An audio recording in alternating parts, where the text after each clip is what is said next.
بسم اللہ الرحمن الرحیم۔ معزز ناظرین اکرام، السلام علیکم ورحمۃ اللہ وبرکاتہ۔ آج کے اس ویڈیو میں ہم بات کریں گے کہ قربانی کا جانور خریدتے وقت کن چیزوں کا دیکھنا ضروری ہے۔ قربانی کے جانور مخصوص ہیں، ان کے علاوہ کسی جانور کی قربانی قبول نہ ہوگی۔ نبی کریم علیہ الصلوۃ والسلام کی طرف سے 3 قسم کے جانور کی اجازت ہے: اونٹ، گائے اور تیسرا بکری۔ اونٹ میں اونٹنی بھی شامل ہے اور اسی طرح گائے میں بیل، بھینس اور بھینسا بھی شامل ہے۔ بکری کے ساتھ بکرا، دمبا اور دمبی، بھیڑ وغیرہ شامل ہیں۔ اونٹ کی عمر کم از کم 5 سال ہونی چاہیے۔ اس طرح گائے، بیل، بھینس اور بھینسے کی عمر کم از کم 2 سال ہونی چاہیے، اور بکرا، بکری، دمبا، دمبی وغیرہ کی عمر 1 سال کی ہونی چاہیے۔ قربانی کے جانور کا عیب سے پاک ہونا بھی ضروری ہے۔ جب بھی آپ جانور خریدنے کے لیے جائیں تو قربانی کے جانور کو اچھی طرح اس کو چیک کر لیں کہ اس کی ناک کٹی ہوئی تو نہیں ہے۔ اگر اس کی ناک کٹی ہوئی ہے تو قربانی نہ ہوگی۔ اسی طرح دانتوں کو اچھے طریقے سے چیک کر لیں کہ دانت ٹوٹے ہوئے نہ ہوں۔ اگر 1 یا 2 دانت ٹوٹے ہوئے ہیں تو قربانی جائز ہے، لیکن خلاف سنت ہے۔ فقہا نے فرمایا ہے کہ اگر اتنے دانت ٹوٹے ہوئے ہوں کہ خود چارہ نہ کھا سکے تو اس کی قربانی جائز نہیں ہے۔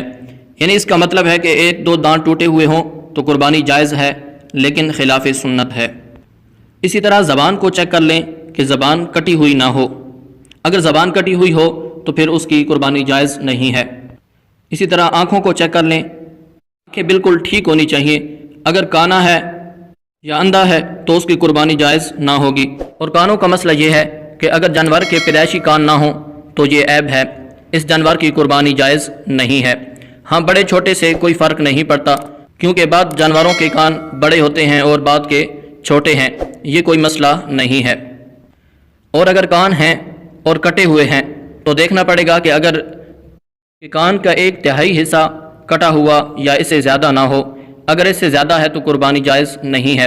یعنی اگر کسی جانور کے کان 3 انچ ہیں اور 1 انچ کٹا ہوا ہے یا اس سے زیادہ کٹا ہوا ہے تو اس کی قربانی جائز نہ ہوگی، اور اگر اس سے کم کٹا ہوا ہے تو قربانی جائز ہے، لیکن خلاف سنت ہے۔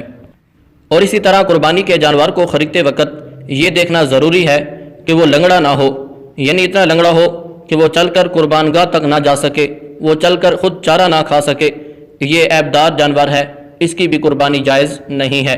اگر اس میں تھوڑا لنگڑا پن ہے کہ وہ خود چل سکتا ہے، بآسانی چل کر قربان گاہ تک آ سکتا ہے اور اسی طرح خود جا کر چارہ کھا سکتا ہے تو اس کی قربانی جائز ہے، لیکن خلاف سنت ہے۔ اگر صحیح سلامت جانور مل جائے تو وہ بہتر ہے۔ اور اسی طرح سینگ چیک کر لیں۔ سینگ اور کانوں میں بنیادی فرق یہ ہے کہ اگر پیدائشی کان نہ ہوں تو قربانی نہ ہوگی، لیکن اگر پیدائشی سینگ نہ ہو تو قربانی جائز ہے۔ اس کو عیب شمار نہیں کیا جائے گا، کیونکہ سینگ ایک اضافی چیز ہے۔ اور اگر سینگ ٹوٹا ہوا ہے تو دیکھا جائے گا کہ اگر جڑ سے ٹوٹا ہوا ہے تو قربانی نہ ہوگی، اور اگر اوپر سے ٹوٹا ہوا ہے اور اوپر سے رگڑائی کی گئی ہے تو پھر اس کی قربانی جائز ہے۔